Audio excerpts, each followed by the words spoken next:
Assalomu alaykum Qozog'iston. Mana bu tepada turgan opani ko'pchilik tanisa kerak, West Qozog'iston tanisa kerak. Amina Sexy Babylon.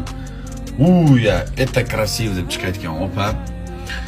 Bugun menga yozyapti, yig'lab, Sardor, sen bilan battle o'ynagan paytim mana shunday qo'polman, tan olaman, qo'polman, so'kinaman, tilim yomon. Ana shu holatda olib televideniyega chiqarib, meni jarimaga tortib, menga juda ham davlat tomonidan yomonlik qilishdi.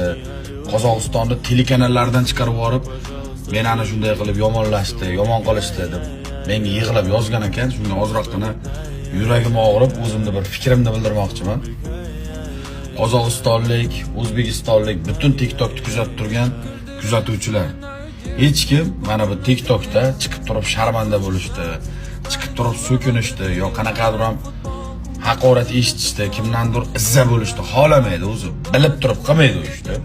Shaxsan men ham hammani tirikchiligi shu, hamma yo'qchilikdan, qiynalib ketganidan, mana shunday hayotda juda ham ko'p qiyinchiliklarni ko'rganidan mana shunday holatlar bo'lib qolishi mumkin. Bu opaga o'zi kambag'al, qashshoq, oilasini tervatish uchun, ro'zg'orini tervatish uchun mana shu TikTokka kirgan. Men bilan battle o'ynagan paytim men tilim yomon bir ikki haqorat qilganman. Unda kambag'alni yoqasini yirtmanglar. Meni fikrim shu, hurmatli qozoq bog'urlarim. Bir-birda nom berib qo'ymagansizlar mana shunga. O'zi qilyapti, o'zi ko'tarilyapti, o'zi harakat qilyapti. Omadini bersin. West TikTokdagilarga liboyga omadini bersin. Bizda unday g'arazlik yo'q. Televideniyadan chiqib ketgani uchun, jarimaga tortilganligi uchun menga yig'layotibdi.